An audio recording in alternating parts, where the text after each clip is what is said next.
How are you guys doing? Good, thank you. Very well. Yeah. How did each of you actually get involved with the project, starting with you, Daniel?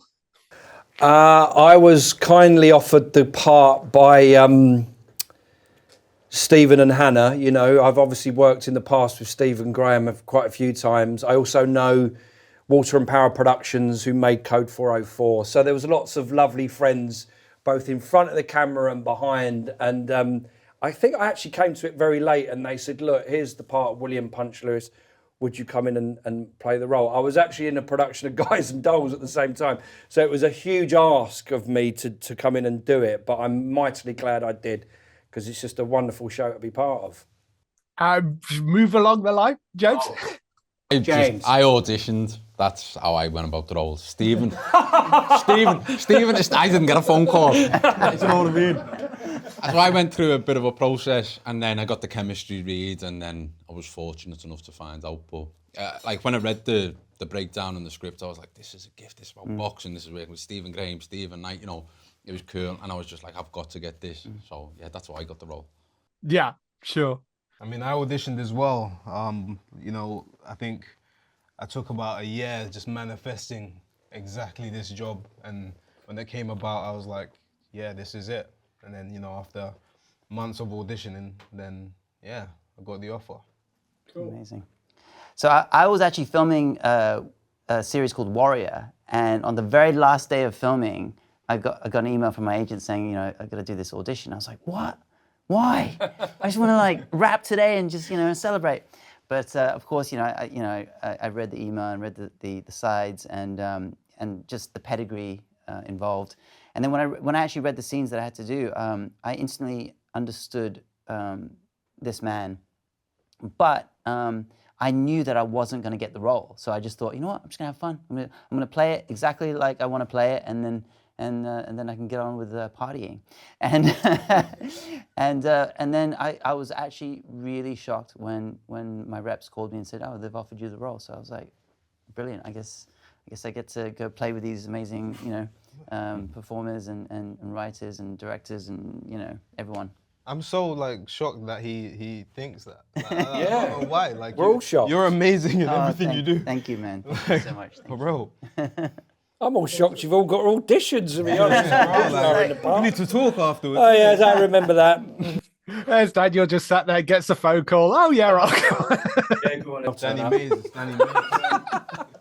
So, Daniel, you play Punch, and did you do any research in terms of the sort of getting that patter for the ring stuff, or was it just something that you kind of I know? I mean, I you know, he is a character that existed. I think he was a boxer in his own right, but he was the host of these boxing nights at the Blue Coat Boy, and it was just apparent from the script the function of the character was to be the MC, and you know, those boxing nights were like the theatre of its day, particularly for that area of deprived East London. So it was about trying to have as much fun with it and make it as theatrical as possible. I was also in a production of Guys and Dolls at the same time, so I was totally in showman role the whole time.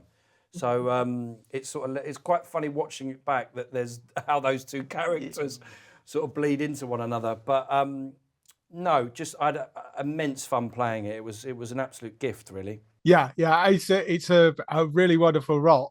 James, you're probably working most closely with Stephen Graham. Yeah. How's that experience? Because I mean, the character that he plays on the show is incredibly intense. It was a gift. As I've said before, like, he's my, you know, Stephen Gerrard, whatever you want to call it. So to work that closely with him, I mean, we'd known each other for quite a bit, but it was just nice to just work with an actor so closely on such intense scenes that we had a natural chemistry anyway, like a natural respect and trust.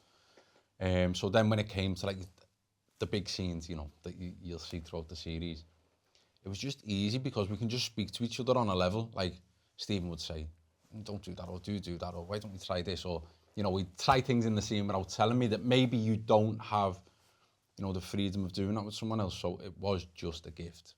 And, you know, I didn't ever think I'd get to work with Stephen Graham, and now I have, and a few times, and you know, I'm very lucky. Nice. Your character also has a lot of tattoos. How was that process? Did you get any say in exactly what was there and stuff? Yeah, it was after the read through. I sat down and we just went through old history tattoo books and saying, oh, I like this design, I don't really like that design, and then it was just them putting it on the body and seeing what works. And Sugar has certain tattoos in the show, and it was like trying to like emulate certain things where I look up to him and go, oh, I'll copy my big brother, you know, little tweaks like that, okay, it never comes through in the script, but they're just little nods to the audience of how much Treacle idolises Sugar. Yeah. Yeah, shout out to Sean Williams, our makeup designer, who's just done an absolutely incredible job on it. Sean, Claire, Tia, they're all amazing. Yeah, yeah. I mean, the makeup on it, the costuming, the sets particularly, just absolutely stunning. So Francis and sort of James, obviously you both boxing in this. What was the boxing training process like for you? It was intense. I mean, like they had built a gym from like really early on for us to train in, and that's what we kind of worked on. You know, the dance of the fight is what we called it, because it was a dance. It wasn't. I know, of course, it's easy to kind of call it choreography, but it was really a process of.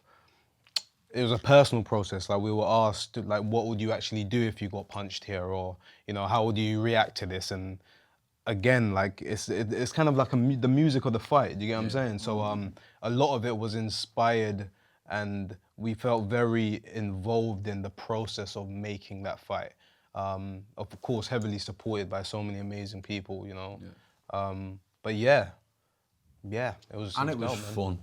You know, we're not painting walls or digging ditches. You know, we're getting to pretend for a living. It was fun.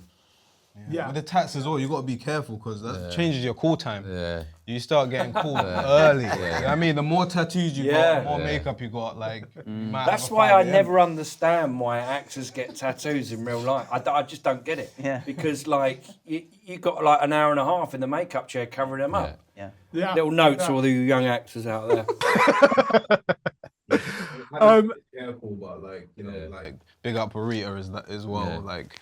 She's amazing, hair and makeup. Incredible team. Yeah. I mentioned the sets there as well, and I mean, the set looked absolutely stunning for it. Whereabouts it was filmed, and what was your first impression, sort of walking into that world? It was filmed in Richmond, right? Mortlake in it's like an old stag brewery. The thing is, I'd shot there before on the second season of a show called Temple, and it's within a huge hangar. And when Thousand Blows took that site over, they actually built 2 sound stages themselves in the actual hangar because it's right over the flight path. But aside from that, they also built this huge backlot on the back of the building, which is the street set. And having worked there before, and when I first arrived, the producers walked me around the set. My jaw was on the floor because, like you say, it's like a character in itself, really. And it was just a joy to get to play on those sets and that street set. It was just incredible design. Yeah, we talk about actors like transformation so much, but like the transformation of a space, especially on that level, you know, that like I said before, the team. Most incredible team. Because the boxing set in itself was like a sort of amphitheatre, wasn't it? Yeah. You had all of the extras on the ground level, but you also had like a balcony that went all the way around it, really. So it was kind of like playing to a mini sort of theatre every day. Yeah. It's absolutely stunning. The show I think is up there with, you know, Stephen's other work like Peaky Blinders. It's just brilliant. So I'm looking forward to the public seeing it as well. I think that's my time. So I shall let you get on to the next person. Peaky Blinders. I've never heard of it. Cheers. Take care. All right. Thank you. Cheers. Bye.